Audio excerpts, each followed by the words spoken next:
تمامی عوامل کے پڑھنے والا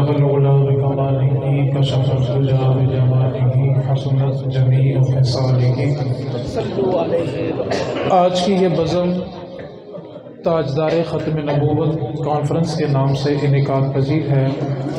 جتنے بھی مشائخ، سادات، علماء سٹیج پر جلوہ افروز ہیں، قبلہ حاجی صاحب علی بھائی ہیں، میں تمام کی اور بالخصوص جو آپ حضور کے عاشق نیچے بیٹھ کے سن رہے ہیں، آپ سب کو سلام عقیدت پیش کرتا ہوں۔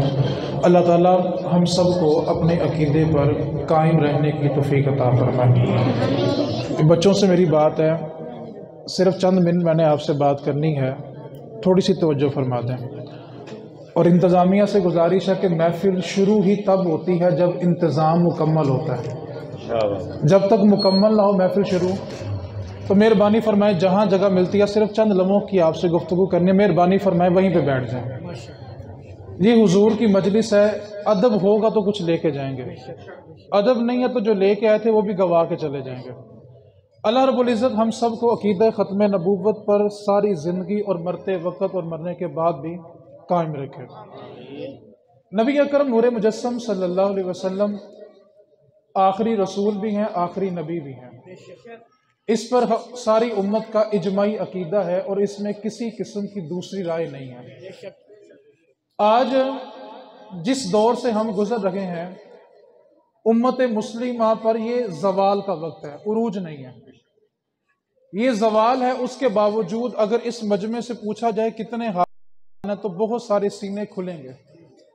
آپ توجہ فرمائیں کہ جب زوال کا عالم ہو تو قرآن اتنا محفوظ ہے، اور جب اس امت کا عروج ہوگا، اور امام محمد جب حدیث پڑھانے بیٹھا کرتے تھے تو تاریخ لکھتی ہے کہ آپ کے شاگرد جو حدیث لکھا کرتے تھے ان کے سامنے جو دواتیں رکھی جاتی تھی وہ 4000 کی تعداد میں تھی۔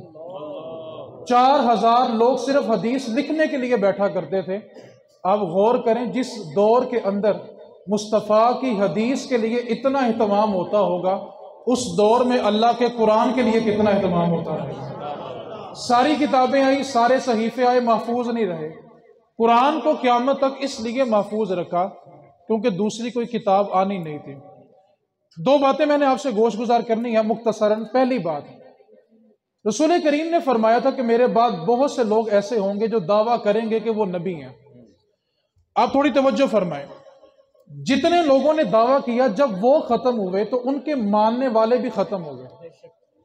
ایسا کوئی نہیں گزرا کہ جب وہ دنیا سے گیا ہو تو اس کے ماننے والے نہ گئے ہوں۔ لیکن دو لوگ ایسے ہیں جنہوں نے نبی ہونے کا دعویٰ کیا لیکن آج تک ان کے ماننے والے موجود ہیں۔ پہلا شخص جو ایران میں رہنے والا تھا، بہاؤ اللہ ایرانی، یہ وہ شخص تھا جس نے نبی ہونے کا اعلان کیا۔ یہ تو دنیا سے چلا گیا لیکن ایران میں آج بھی اس کو نبی ماننے والے موجود ہیں۔ دوسرا قادیان میں رہنے والا جس نے نبی ہونے کا دعویٰ کیا، آج 100 سال گزرنے کے باوجود بھی اس کے ماننے والے موجود ہیں۔ سوال یہ پیدا ہوتا ہے کہ جتنے لوگوں نے دعویٰ کیا جب وہ گئے تو ان کے ماننے والے بھی ختم ہو گئے، لیکن ان دو لوگوں کے ماننے والے باقی کیوں رہے؟ کیونکہ ان کو پشت پناہی انگریز کی تھی، ان کو پشت پناہی دولت کے ذریعے دی گئی اور یہ انگریز کے پالتو تھے۔ اس کی وجہ یہ بنی کہ آج تک وہ ہمارے درمیان موجود ہیں۔ پاکستان میں، صرف پاکستان میں اس وقت قادیانیوں کی تعداد 50 لاکھ سے اوپر ہے۔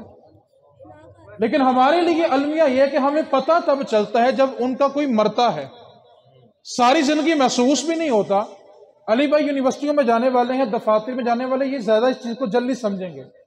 جتنی تیزی کے ساتھ یہ یونیورسٹیوں میں کام کر رہے ہیں، سرکاری اداروں میں کام کر رہے ہیں، اتنا کام وہ مساجد میں نہیں کرتے، اتنا کام وہ دینی اداروں میں نہیں کرتے۔ جتنی تیزی کے ساتھ وہ یونیورسٹیوں کو، کالجز کو، سکولوں کو کیپچر کر رہے ہیں۔ اور ہوتا بھلا کیا ہے؟ ہمیں تب پتہ چلتا ہے کہ جب ہمارا بیٹا ہمیں کہتا ہے کہ میں نے صرف نکاح کرنا ہے تو اسی گھر میں کرنا ہے، جب بیٹی کہتی ہے کہ میں نے نکاح کرنا ہے تو صرف اسی گھر میں کرنا ہے، تب ہماری آنکھیں کھلتی ہیں کہ ہمارے درمیان یہ لوگ بھی موجود ہیں۔ مساجد میں کام کریں، مدارس میں کام کریں، لیکن اس سے کئی درجے زیادہ کام یونیورسٹیوں میں ہونے والا ہے، جہاں پہ ہماری نسلیں جاتی ہیں، اور ہمیں پتہ بھی نہیں ہوتا کہ ان کا یارانہ کیسے لوگوں کے ساتھ ہوتا ہے، لیکن جب ایمان سے ہاتھ دھو بیٹھتے ہیں تو اس کے بعد محسوس ہوتا ہے کہ یار ہم نے کیا کر لیا۔ یہ دولت اتنی لٹاتے ہیں، رشتے اتنے دیتے ہیں کہ بندے کا گمان بھی نہیں ہوتا۔ وہ ایک سکھ تھا نا، اس کے اوپر انہوں نے بڑی نوازشات کی، بڑا مال و دولت دیا، اس کے خاندان کو اچھا کاروبار کروایا، بیرون ملک کے ویزے دیے۔ جب وہ اچھی طرح سکھ اس کا یارانہ پکا ہو گیا نا، تو ایک دن وہ کہنے لگا، سکھ جی ہن تسی ساڈے نبی نو مان بھی تے لو نا۔ سکھ بھی دلیر سی، انہیں کیا سن ہوئے اسی تے مسلمانوں دا سچا نبی نہیں منے، تہاڈا جھوٹا کتوں مان لیے گا؟ اسی تے مسلمانوں دا سچا نہیں منیا، تہاڈا تے پھر جھوٹ ہے۔ بھائی جتنا کام اس وقت یونیورسٹیوں میں کالجوں میں ہونے والا ہے، ہمارا تصور بھی نہیں ہے، ہمارا گمان بھی نہیں ہے۔ آخری بات، اور میں گفتگو کو سمیٹنے کی طرف آتا ہوں، ایک بات کو یاد رکھیں، دین کو عروج تب ملے گا جب ہم اس میں اپنا خون اور پسینہ دیں گے۔ یہ دین ہمیں لوارث نہیں ملا، اس دین کی بنیاد میں میرے نبی کا پسینہ بھی ہے، میرے نبی کا خون بھی ہے۔ صحابہ کہتے ہیں جس وقت رسول کریم صلی اللہ علیہ وسلم مسجد نبوی کے لیے پتھر اٹھا کے لاتے تھے نا، تو حضور کی زلفوں سے اور چہرے سے پسینہ بہتا بہتا مٹی میں گرتا تھا۔ آج بھی مسجد نبوی میں داخل ہوں تو وہ خوشبو بلا کون سی ہے جو مصطفیٰ کا پسینہ وہاں پہ پڑا ہوا ہے۔ میرے حضور نے اپنا پسینہ اس دین کو دیا، اور احد کے میدان میں میرے مصطفیٰ نے اپنا خون مبارک اپنے کشکول میں رکھا اور عرض کی مالک تو دیکھ رہا ہے نا، یہ لوگ مجھے جانتے نہیں، تو ان کو ہدایت دے کہ میں کون ہوں۔ بھائی آج دین کو ہم اتنا پسے پس ڈال دیں، آج شریعت کو ہمارے خاندانوں میں پسے پس ڈال دیا جائے، اور بھائی اس دین کے لیے تو میرے نبی نے اپنا خون پسینہ دیا ہے۔ آج جس گھر کو تو اپنے خون پسینے کی کمائی سے بناتا ہے، تیرا بیٹا اس گھر کی ایک ٹائل توڑ دے تو تھپڑ مارتا ہے اور تو کہتا ہے تجھے پتہ نہیں میں نے پردیش کاٹ کاٹ کے اپنا خون پسینہ ایک گھر کر کے اس گھر کو تعمیر کیا ہے۔ یار جس گھر کو تعمیر کرتے کرتے تیرا خون پسینہ ایک ہو گیا ہو تو اس کی ایک ٹائل ٹوٹے تو تجھ سے برداشت نہیں ہوتی۔ اور جس دین کو ہم تک پہنچانے کے لیے مصطفیٰ نے اپنا خون پسینہ ایک کیا تھا، آج وہ دین تیرے گھر میں لباسوں کی طرح رہے، آج وہ دین تیری ذات کے اوپر نافذ نہ ہو، اس شریعت کے لیے مصطفیٰ نے اپنا خون پسینہ ایک کیا ہو، اور آج ہم اسے پسے پس ڈال لیں۔ تو ایک بات کو یاد رکھنا، جب ہم دین پسے پس ڈالتے ہیں اور کچھ ہو نہ ہو، مدینے میں مصطفیٰ کی روح ضرور تڑپتی ہے کہ جس دین کے لیے میں نے خون پسینہ ایک کیا تھا، آج وہی میرے امتی میری شریعت کو پسے پس ڈال رہے ہیں۔ رسول کریم سب سے بڑے رؤوف الرحیم ہونے کے باوجود، اللہ کی ذات کے بعد، جناب عمر فرماتے ہیں کہ نبی پاک ہر موقع پہ معاف کرتے تھے، لیکن ایک موقع ایسا ہے کہ وہ مجھ سے بھی ناراض ہو گئے، اور رسول کریم کی ناراضگی کے اثرات کئی مہینے تک مجھے محسوس ہوتے رہے۔ اور ناراض ہونے کی وجہ کیا تھی؟ جناب عمر کہتے ہیں کہ جب میں نے ایک دن تورات کا ایک ورق لیا اور مسجد نبوی میں بیٹھا اور تورات کو پڑھنا شروع کیا، نیت یہ تھی کہ اللہ کا کلام ہے، اور اچانک حضور مسجد نبوی میں داخل ہوئے اور حضور نے دیکھ لیا، بانپ لیا کہ عمر تورات پڑھ رہا ہے۔ دیکھ کے فرمایا عمر کیا کر رہے ہو؟ عرض کیا آقا تورات پڑھ رہا ہوں۔ تو جناب عمر کہتے ہیں کہ جو رسول اللہ کا چہرہ سرخ ہوا نا، وہ کئی مہینے تک مجھے بھولا نہیں تھا، اور فرمایا جلال میں آ کے عمر کیا میں نے جو تجھے دین دیا وہ تیرے لیے کافی نہیں تھا؟ جو میں نے شریعت دی، جو کلام مجھ پہ نازل ہوا، کیا وہ تیرے لیے کافی نہیں تھا؟ اور تو نے میرے ہوتے ہوئے تورات پکڑ لی۔ آگے میرے نبی نے فرمایا اے عمر، آج اگر موسیٰ ظاہری حیات کے ساتھ موجود ہوتے تو وہ بھی محمد عربی کا کلمہ پڑھ کے مصطفیٰ کی شریعت پہ عمل کرتے۔ آخری مثال، اور میں مائک سپورٹ کر رہا ہوں سب کے لیے جو نوجوان ہیں، بالخصوص ان کے لیے، اگر آپ مجھے صرف آخری 2 منٹ توجہ کے دے دیں تو سمجھے گفتگو مکمل ہو گئی۔ توجہ سب کی چاہیے، کوئی بات تو نہیں کرے گا؟ بولے تو صحیح، توجہ چاہیے۔ علی بھائی، یونیورسٹیوں کے لیے خاص طور پہ یہودی لوگ جو ہیں وہ موسیٰ علیہ السلام کا کلمہ پڑھتے ہیں اور تورات کو مانتے ہیں۔ جو تورات کو مانے، موسیٰ کو مانے، وہ کون ہے؟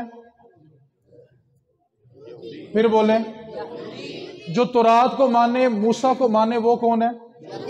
اب موسیٰ علیہ السلام کے بعد تشریف لائے عیسیٰ علیہ السلام، جن کو کتاب دی گئی۔ اب جو لوگ عیسیٰ علیہ السلام کو مانتے ہیں، انجیل کو مانتے ہیں، وہ کہلائے عیسائی، اور عیسیٰ علیہ السلام کے بعد آئے حضور کے غلام جو مصطفیٰ کو مانتے ہیں، قرآن کو مانتے ہیں، وہ کہلائے مسلمان۔ اب آپ نے توجہ فرمانی ہے، جو موسیٰ کو مانے، تورات کو مانے، وہ کون ہے؟ عیسیٰ کو مانے، انجیل کو مانے، وہ کون ہے؟ قرآن کو مانے، مصطفیٰ کو مانے، وہ کون ہے؟ اب آپ نے توجہ فرمانی ہے، عیسائی یہودیوں سے کہتے ہیں کہ ہم نے تمہارے نبی موسیٰ کو بھی مانا، تمہاری کتاب تورات کو بھی مانا، لہٰذا ہم بھی یہودی ہوئے۔ تو یہودیوں نے کہا نہیں، تم یہودی اس لیے نہیں ہو، تم نے ہمارے نبی کے بعد نیا نبی مانا، ہماری کتاب کے بعد نئی کتاب مانی۔ اگرچہ تم ہمارے نبی کو مانتے ہو، اگرچہ ہماری کتاب کو مانتے ہو، لیکن تم یہودی اس لیے نہیں ہو سکتے، تم نے ہمارے نبی کے بعد ایک نیا نبی مانا، ہماری کتاب کے بعد نئی کتاب مانی۔ اگرچہ تم ہمارا نبی مانتے ہو، ہماری کتاب مانتے ہو، لیکن تم یہودی نہیں ہو سکتے۔ عیسائیوں کے بعد آئے مسلمان، ہم آئے، ہم موسیٰ علیہ السلام کو پھر بولیں عقیدہ دے رہا ہوں، عقیدہ دے رہا ہوں، اور مضبوطی سے تھام لینا، کوئی حدیث یاد نہیں کروا رہا، صرف ایک نقطہ یاد کروا رہا ہوں۔ ہم موسیٰ علیہ السلام کو، تورات کو، ہم یہودی ہیں؟ نہیں۔ ہم عیسیٰ علیہ السلام کو، انجیل کو، لیکن ہم عیسائی نہیں ہیں۔ ہم نے یہودیوں سے کہا بھائی دیکھو، ہم موسیٰ علیہ السلام کو نبی مانتے ہیں، موسیٰ پہ جو کتاب آئی اس کتاب کو کتاب بھی مانتے ہیں، لہٰذا ہمیں یہودی ہونے دو۔ انہوں نے کہا نہیں، تم نے ہمارے نبی کے بعد نیا نبی مانا، ہماری کتاب کے بعد نئی کتاب مانی، تم یہودی نہیں ہو سکتے۔ ہم نے عیسائیوں سے کہا ہم تمہارے نبی عیسیٰ کو نبی مانتے ہیں، سچا نبی مانتے ہیں، ہم تمہاری کتاب انجیل کو سچی اللہ کی کتاب مانتے ہیں، ہم عیسائی ہو سکتے ہیں؟ انہوں نے کہا نہیں، تم عیسائی نہیں ہو سکتے۔ کیوں؟ کہ تم نے ہمارے نبی کے بعد نیا نبی مانا، ہماری کتاب کے بعد نئی کتاب مانی، تم عیسائی نہیں ہو سکتے۔ اور میں کہتا ہوں عقل کے اندھو، ہوش تو کرو، ہم موسیٰ کو مان کے، تورات کو مان کے یہودی نہیں ہوئے، ہم عیسیٰ کو مان کے، انجیل کو مان کے عیسائی نہیں ہوئے، تو تم ہمارے نبی کے بعد نیا نبی مان کے مسلمان کیسے ہو سکتے ہو یار؟ نعرہ تکبیر، نعرہ رسالت، تاجدار ختم نبوت۔ کمال کی بات کرتے ہو، ہمارے نبی کے بعد، اوے بھائی بددہا کا مکھڑا ہوتے ہوئے، میں آخری مثال دے رہا ہوں اور مائک علی بھائی کے حوالے کر رہا ہوں، یہ لائٹیں دیکھی آپ نے؟ بولو یار، اگر یہ لائٹیں 1,00,000 کی تعداد میں لگی ہوں تو کتنی روشنی ہوگی؟ بولیں، رات میں دن نکلا کہ نہیں نکلا؟ اچھا لائٹیں 10,00,000 ہوں، روشنی کتنی ہوگی؟ توجہ کرنی ہے، بڑا مضبوط عقیدہ دینے لگا ہوں۔ لائٹیں 10,00,000 ہوں، روشنی کتنی ہوگی؟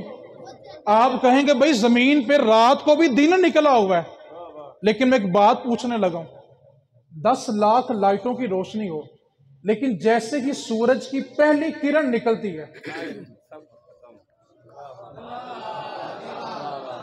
10,00,000 لائٹیں ہوں، جیسے ہی سورج بلند ہوگا ساری لائٹیں، کروڑ لائٹیں کر لو، 10 کروڑ لائٹیں کر لو، لیکن جیسے ہی سورج بلند ہوگا کسی لائٹ کی حاجت نہیں ہے۔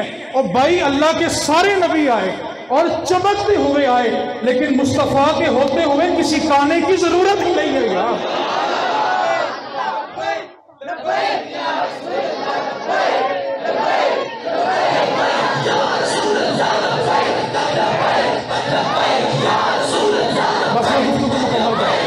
بس میں گفتگو سمیٹ رہا ہوں۔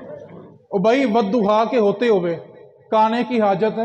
اور بھائی ہم تو اس ملک میں رہتے ہیں جہاں ایک اکھ والا ٹرک نہیں چلتا، تو اسی ایک اکھ والا نبی کتوں لے آئے ہو؟ اوے ہمارے دین میں تو کانے اندھے جانور کی قربانی نہیں ہوتی، تو اسی نبی نوا بنا لیں۔ اسی تے انے جانور کی قربانی نہیں کرتے، تو اسی نبی بنائی بیٹھے ہو۔ اس واسطے میرے نبی نے اپنا خون اور پسینہ اس دین کے لیے دیا۔ آپ سب متحد ہو کے کام کریں، انشاءاللہ عروج مسلمانوں کا ہے، غزوہ ہند ہمارا ہے، اسلام عروج پر ہند سے جائے گا، لیکن اس کے لیے متحد ہونے کی ضرورت ہے۔ میرے نبی نے اس دین کے لیے خون بھی دیا ہے، پسینہ بھی دیا ہے، اس واسطے متحد ہو جائیں۔ کوئی کسی تحریک سے تعلق رکھتا ہے، کسی جماعت سے تعلق رکھتا ہے، لیکن ہم سب حضور کے وفادار ہیں۔ اس واسطے اپنے آپ کو مضبوط رکھیں۔ اب جس کے جی میں آئے وہ حاصل روشنی کرے، اب جس کے جی میں آئے وہ حاصل روشنی کرے۔ ہم نے تو دل جلا کے سر عام کر دیا، وما علینا